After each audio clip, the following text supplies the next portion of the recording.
The Bible says, God will keep him in perfect peace, whose mind is rest on him. And so this morning, as we gather to worship the Lord, I hope and pray that we will be able to keep our mind away from the world, away from the troubles of the world, away from the worries of the world, away from COVID-19. And we pray that God will give us the grace to set our mind on Him, to set our mind on worshiping Him in spirit and in truth. I pray that by doing so, not only will we be able to worship and praise the Lord on His day, but we will be able to enjoy His peace that passes all understanding. You know, as a full-time church worker, people have often come to me with questions about Jesus, about God, about the Bible, about the Christian faith. And in my observation, there are 3 questions that top the list. 3 questions that people ask most often. And I believe that some of you, or probably all of you, had at one time or another asked some of these questions or even all of these questions. I remember a few years back, I was teaching in Africa, and a seasoned church planter raised his hand and he asked me 2 of the 3 questions that I am about to raise.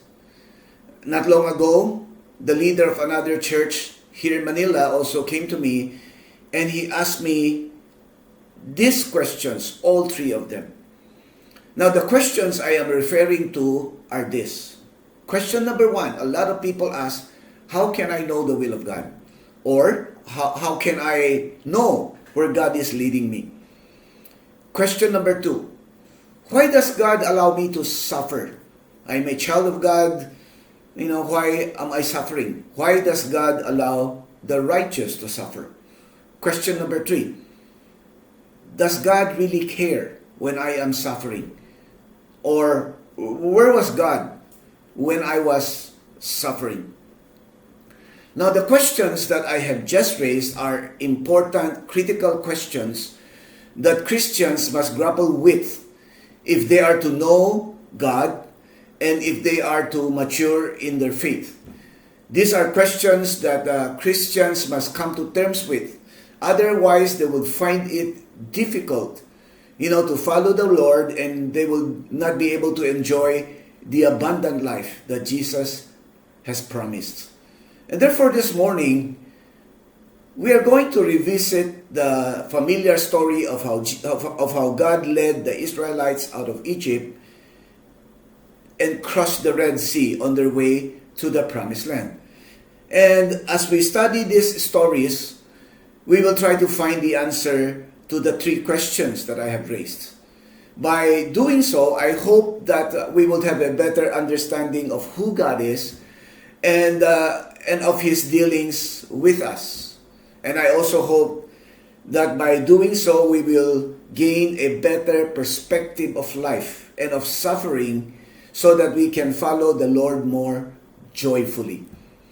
If you have your Bibles with you, I would appreciate it very much if you can open it to Exodus chapter 13. This morning, we are going to study chapter 13 as well as chapter 14. Very briefly. In the interest of time, we are not going to read these 2 chapters. However, from these 2 chapters, we are going to highlight 4 important biblical principles that most of us probably already know. However, these are principles that we often neglect, that we often forget. As a consequence, sometimes we suffer great pains when there is trouble, when we are having trials. That is why we often forfeit the peace that God has promised to us. If you look at these 2 chapters, one of the first things that you will notice, that you will learn is this. God often leads us through uncharted territories, through the wilderness, for our own good. Therefore, we must submit to Him even if sometimes we don't understand His leading. Let me repeat that. God often leads us through uncharted territories. And all of these are for our own good. Therefore, we must submit to Him even though sometimes we don't understand His leadings. You know, as Christians, we often have misgivings about people who are superstitious or those who misuse, who abuse the Bible. But unknown to us, sometimes we also follow teachings that are unbiblical, those that border on superstition. Now, one of the wrong teachings that I have found many Christians subscribing to is this. If we are in the will of God, everything that we undertake will be smooth. The journey that we have, that we take, will be without obstacles, will be without obstructions. Connected to that, many of us also believe that if we are suffering, if things are not happening according to what we expect or according to what we think they should, we are not in the will of God. Now, we may not realize this, but subconsciously, many of us do have this kind of belief, this kind of teaching. We believe that if we are following the Lord, nothing will go wrong. Everything will be perfect. Our journey will be safe. It will be smooth. However, if you look at God's dealings with the Israelites, particularly of how He led them into Egypt, out of Egypt, and into the promised land, you will discover that this is not true at all. On the contrary, the story of the Israelites will reveal to us that God often leads us through the wilderness, through barren lands. He oftentimes allows disruptions and distractions to take place in our life. Sometimes He even allows us to suffer, all because of good reasons. All because He is a good God. And all of this will lead to our own good. You know, in 1985, there was a 2-year-old boy who was found to have leukemia. And the mother brought him to a doctor who specializes in children with cancer.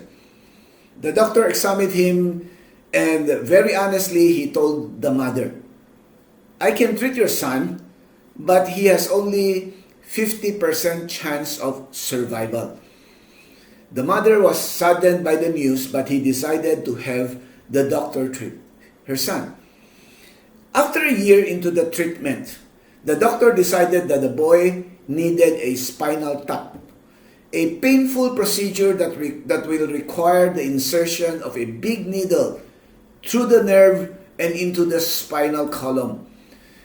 The doctor explained to the boy what he would do, and he told the boy to be ready because the procedure would be very painful. It will hurt him a lot. The boy understood and he agreed to the procedure. So on the appointed day, he was wheeled into the operating room to be operated on. And true enough, the procedure was tremendously painful. As the doctor inserted the needle, the boy yelled, he struggled, he cried, and it took 3 nurses to hold him down. When the procedure was about to be done, the boy soaked in sweat and in tears. He opened his eyes. He was very weak, but he looked at the doctor and said, "Thank you, doctor, for hurting me." The boy was truly a brave and intelligent boy. Unlike many of us who are older, he accepted the pain with courage and with understanding. He did not ask the doctor to stop the procedure.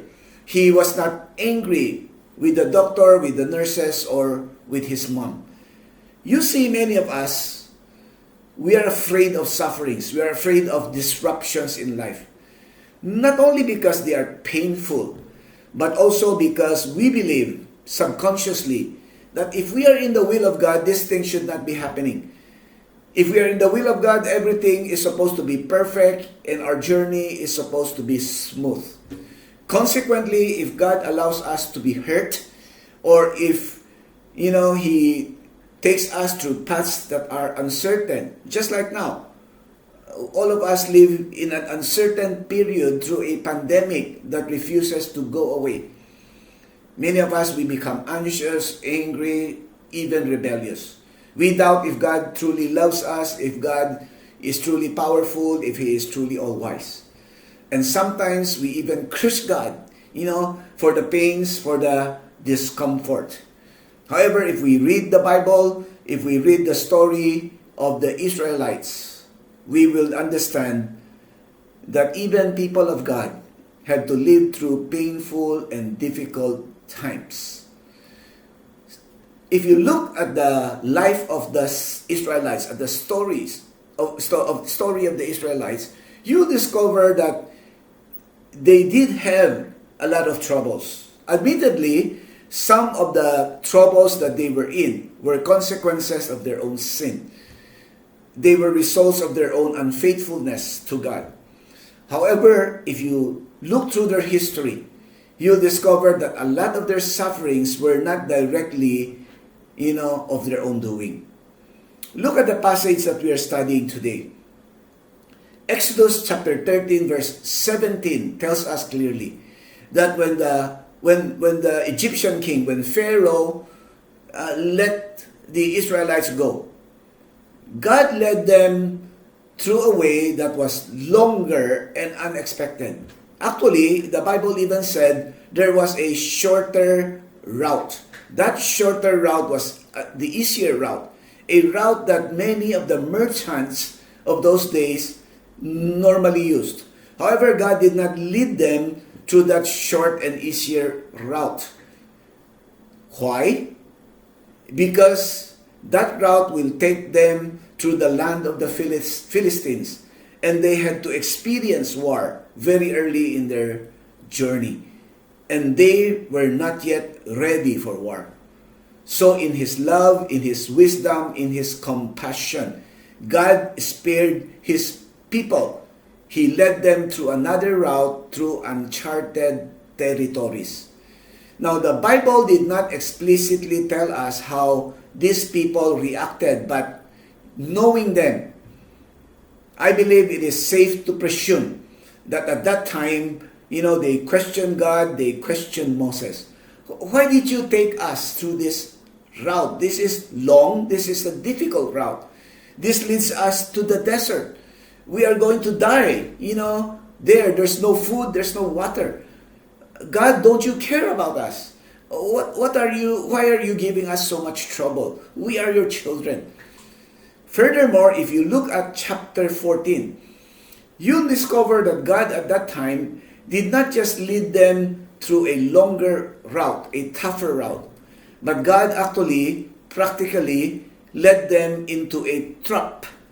Exodus 14 verse 1 to 2 tells us, the Lord said to Moses, tell the Israelites to turn back and encamp near Pi-Hahiroth, between Migdol and the sea. Now, I want you to understand that Migdol is a hilly, rocky place near Egypt. This elevated, stony place is situated on a narrow stretch right beside the sea that also leads to the Red Sea. In other words, the path, along Migdol was small, narrow, dangerous. If the enemy pursues them, they could not turn back.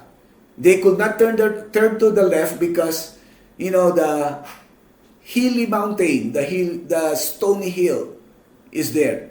They could not turn to the right because, part of the Red Sea was there. If they go ahead, the Red Sea is also there. Now, why did God take them through that route? A route that is seemingly a trap. Exodus 14 verse 3 to 4 tells us, God led them there so that Pharaoh will think that the Israelites were wandering around in confusion. And then I will harden Pharaoh's heart, God says, and he will pursue them. But I will gain glory for myself. And in the end, not only the Israelites, but the Egyptians will know that I am the Lord. You see, the Lord in His love, in His wisdom, brought the Israelites through that route, through that unexpected route, that longer and more treacherous route, because God knows the end. God knows that in the end, by bringing them through that route, they will see for themselves the glory, the power, the wisdom of God. They will come to understand that He truly is the Almighty. Not only them, but the Egyptians themselves, they will witness the power and the wisdom of God at work. And the Israelites will personally see the defeat and the destruction of their oppressors and of their enemies in the hand of God. As a result, their faith will be stronger, which is essential for the long journey that they have ahead. God, in His love, in His wisdom, brought them through that treacherous, difficult route because God has a good reason and purpose. Brothers and sisters, I know how difficult life can sometimes be. I know how dangerous and tough our current situation is. Just look at the numbers of COVID cases rising today. It's now in the thousands each day. With the disease not having a cure, not having a vaccine, with our government honestly not really knowing what to do, and with businesses, our livelihood, our employment highly affected. I know this is dangerous and difficult times. Allow me to remind you that God often brings us through these uncharted and difficult pathways for good reasons. He often allows us pains and sufferings because it is essential, it is beneficial to us. The path that He has chosen may not be what we like or expect. It may not be always comfortable and easy as we prefer. But if we trust and obey Him, we will soon see the beauty, the wisdom of all of this, and we will find ourselves in our promised land. As we journey through life, there's a second thing that we must remember. God is always before and beside us. Therefore, we must trust in Him, even if we don't see His hands. Let me repeat that as we journey through life.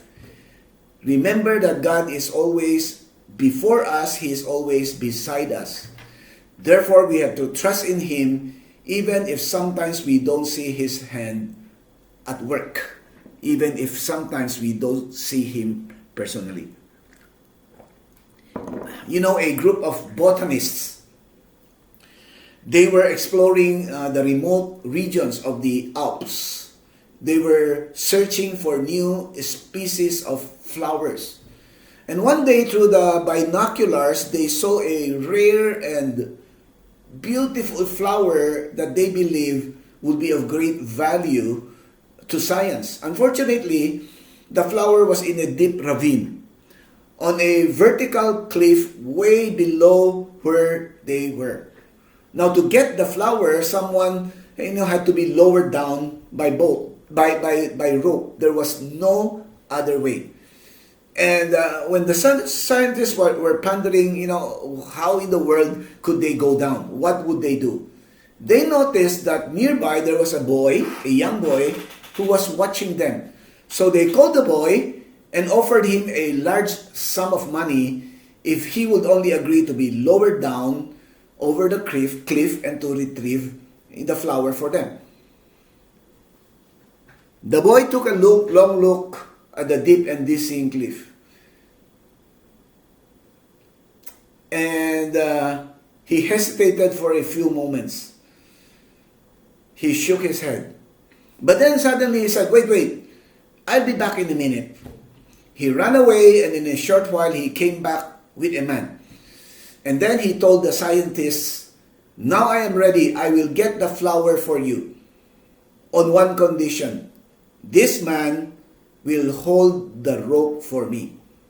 He is my father. He is my dad.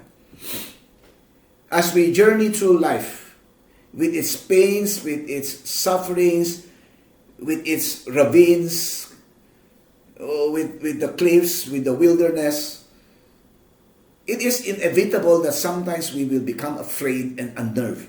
It is inevitable that sometimes we will doubt ourselves and our ability to get through the day. Sometimes we may even doubt God and, His ability to help us.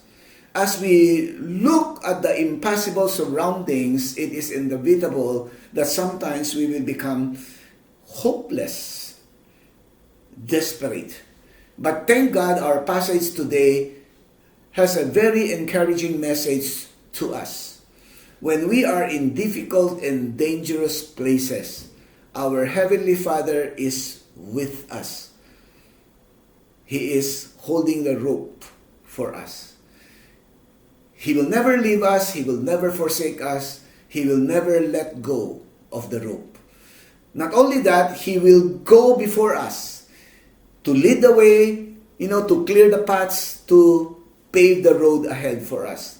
Look at Exodus chapter 3, verse 19 to 22, and you will discover that that was what God did for the Israelites when they were in that barren land, when they were, being trapped, with the Egyptians behind, with the sea beside and before them, with the cliff on their left.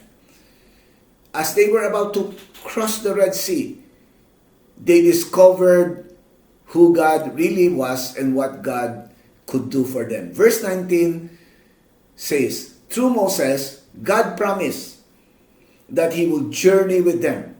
God told them not to be afraid because He would come to their aid when they need Him. And He did that, not just that time, but all the way through the promised land. The Lord did not just journey with them through the Red Sea. The Lord even went ahead of them all throughout their journey.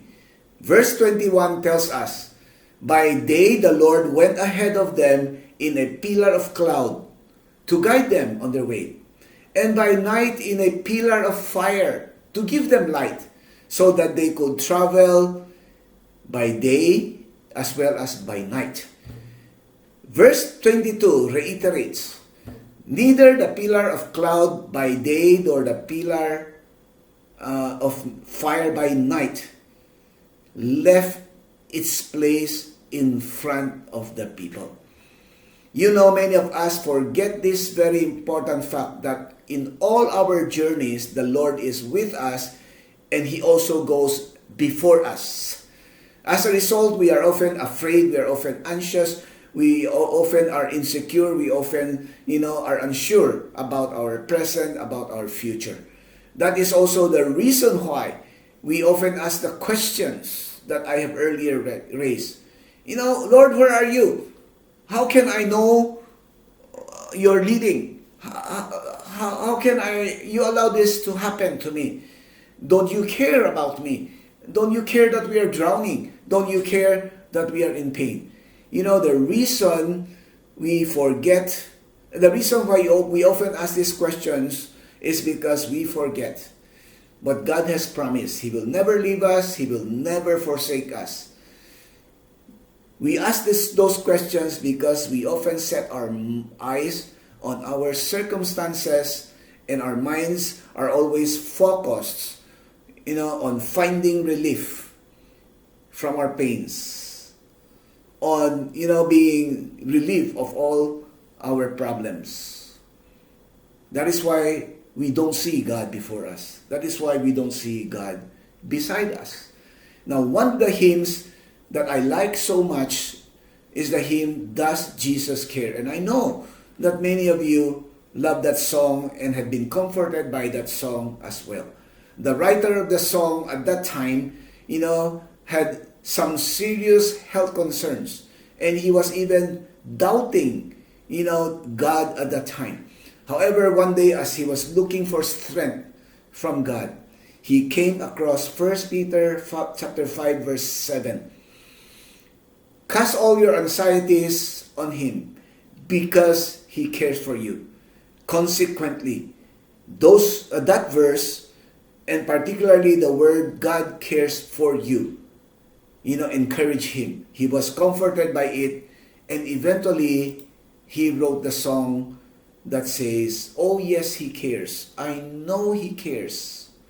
Brothers and sisters, do not doubt his love.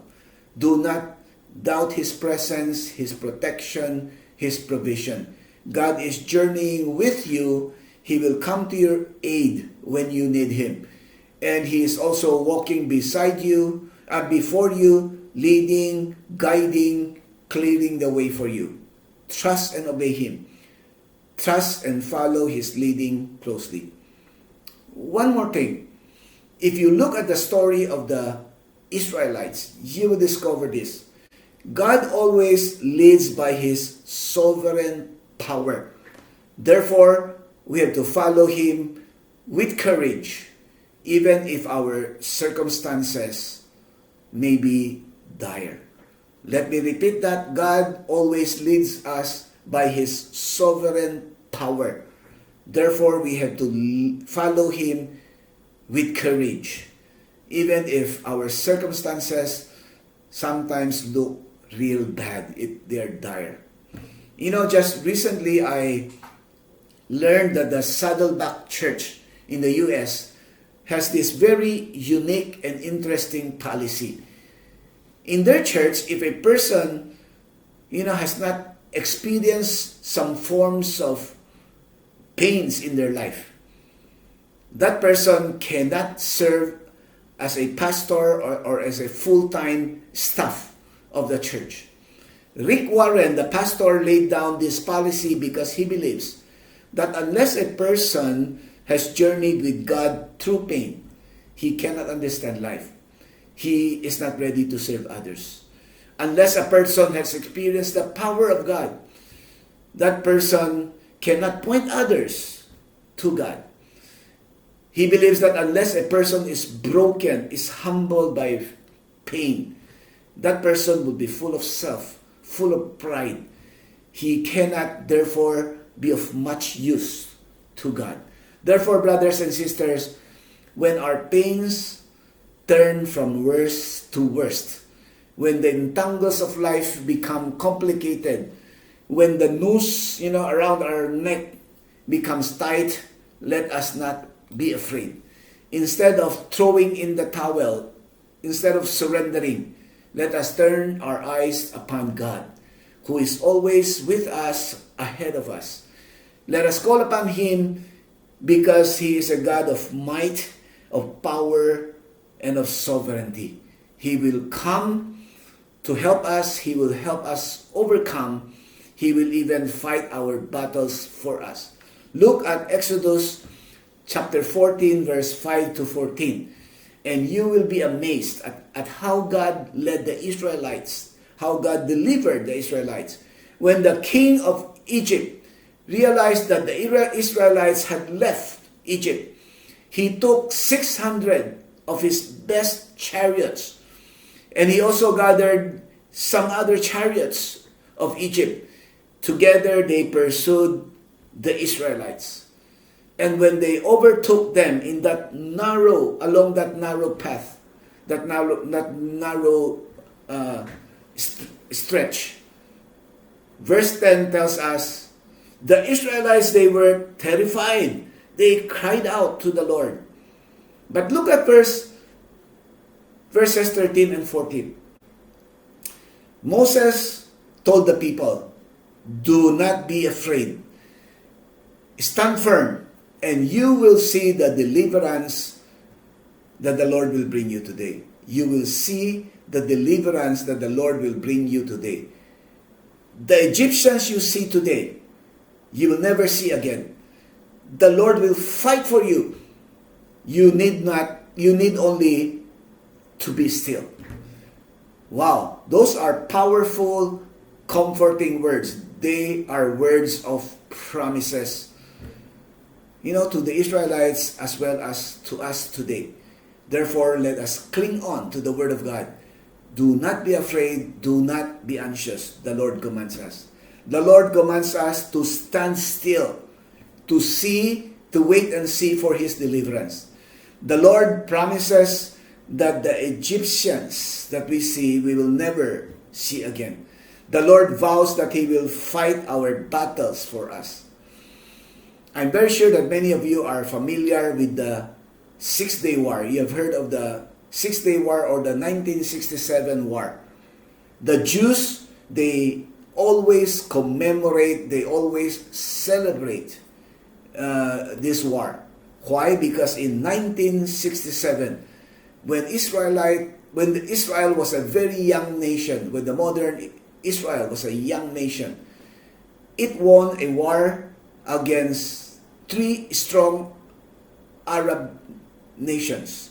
A war that was led by three strong Arab nations, Egypt, Jordan, and Syria, in just 6 days. Now, aside from these three strong Arab nations, actually there were at least 8 other Arab nations that supported, the three nations. The Israel army at that time, they only had about 50,000 soldiers. But these three armies, these three countries, they have an army of about 240,000 soldiers. That excludes the soldiers, from the other 8 nations. However, Israel won that war in just 6 days. And they took back most of the lands that their enemies had taken in previous wars. They even took over lands that they had not occupied before. Now, how did Israel, win that war? Despite their small number, despite their inexperience, despite their limited strength. It was all because God was with them. God did not just enable them to fight a big army. God fought and won the war for them. Today, if you ask the leaders of Israel, whether political, spiritual, or religious, or military leaders, they will all tell you that they won the war because God fought the war for them. And they will have many miracle stories to share with you. I have heard a lot of them when I was in Israel. Brothers and sisters, let us not forget that the God who brought the Israelites, through the Red Sea thousands of years ago, the God who allowed modern Israel to win the 6-day war, that God is the same God who walks with us this morning, today. He's the God whose power, whose dominion, whose sovereignty, have never changed. If we will only call on Him, cry out to Him, put our trust in Him, if we will only wait upon Him, then we do not need to be afraid of whatever circumstances. We do not be afraid of the biggest problems that we have. We do not need to be afraid of the strongest virus, of the toughest cancer, of the fiercest adversary, of the most difficult situation in our life. If God could lead more than 1 million Israelites through the Red Sea and destroy the enemies in one shot, He can do the same for you and me. If God can lead a small nation to a rousing victory over 11 nations, He can lead you to victory as well. You know, a lot of times God's power and victory is hampered only by our small faith, by our lack of courage. And so as we face today and our tomorrows, with its problems, large and small, let us be strong, let us be courageous, because God always leads us, you know, with His sovereign power. One more thing. God leads us to victory for His own glory. Therefore, we have to worship Him even before the sky is clear. Let me repeat that.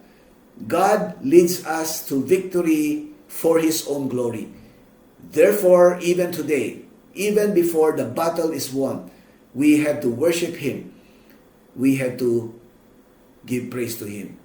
You see, as we journey through life, if we trust God completely and obey Him wholly, we will see the dawning of the day. The Bible said, weeping may tarry for the night, but joy will come in the morning. When and how will the dawn come, we don't know. In what manner and to what extent, we also are uncertain. Those are prerogatives of God that should not be our concern. What should be our concern is to walk humbly before God, to walk obediently, to trust in Him. Even in the midst of our sufferings, let us be thinking not of our relief, but of the glory of the purposes of God. Even before victory is won, we must seek to fulfill His purposes and His will. Not ours, but His. We must seek to glorify Him and ascribe honor and glory to His name. If you look at Exodus chapter 14, verse 15, all the way to the end, you will see that the passage records for us the actual crossing of the Red Sea. And you'll see this principle. This principle was prescribed and exemplified in that passage. Moses was told, to raise your staff. God says, raise your staff and stretch out your hand over the sea to divide the water so that the Israelites can go through it. And then He said, I will harden the heart of the Egyptians so that they will go in after them. The reason God said, and I will gain glory through Pharaoh and through his army, through his chariots and through his horsemen. The Egyptians will come to know that I am the Lord when I gain glory through Pharaoh, his chariots, and his horsemen. In those verses, the Lord made clear to Moses what He planned to do and why He wanted to do it that way. The Lord made clear to Moses that He would give the Israelites victory by drowning the Egyptian king and his army. And the purpose was to bring glory to His name. After the victory, God, was to gain glory because of all that that He would do to the Egyptians. And everyone, the Israelites as well as the Egyptians, will recognize that He is the Lord. What was Moses to do? Moses was the leader of the Israelites. He was the commander-in-chief. God said, you just stand there, you just stretch out your hand, over the Red Sea. Now, I want you to understand, the lifting of Moses' hand had no direct part, in the parting of the Red Sea. His hand has no power. But that gesture has deep, profound spiritual meanings. The lifting of the Moses' hands mean, number one, Moses was not fighting. It was a show. It was, a testimony that Moses, representing Israel, was not fighting. But God Himself was fighting, for the Israelites. It shows that that the Israelites, that the sovereign God up above, He is in their midst. The one who is above is with us. And then it shows that the majestic God, the glorious God, has to be lifted up. By the lifting of the hands, Moses was honoring God. He was acknowledging God. He was worshiping God. And so, brothers and sisters, let us not forget. In life, God often gives us victories and successes. But they're not just for our enjoyment, but they are for His glory. That is why at times, even through difficult times, even when victory is yet to come, we must be aware of God's glory. We must be deliberate in bringing glory to His name in everything that we do. Before and after the victory, our concern should not be our pleasure, but the glory of God. In conclusion, let us go back to the 3 questions that I have raised at the start. How can I know the will of God, or how can I know where God is leading us? The answer we can find in today's study. God is always beside us. He is always before us. All that we need to know, to do, if we want to know His will, if we want to know His way, is to follow Him, to trust and obey Him. Many of us, we do not know the will of God. We do not know His way because we are unwilling to follow what He has already prescribed for us. Why does God allow me to suffer? Why does God allow the righteous to suffer? The answer is also found in our study today. God has good reasons. A good reason for everything, for every step that we take. He allows us, many experiences, good and bad, and all for our ultimate good. All we need is to follow Him with courage and with confidence. Does God really care when I'm suffering? Oh yes, He cares. He is always by our side. He is always before us, helping, leading, guiding, fighting our battles for us. We need to trust and follow Him. Cast all your anxiety upon Him because He cares for you. Yes, He does care. Thank you, brothers and sisters, and may God gives you comfort and peace and encouragement with this message.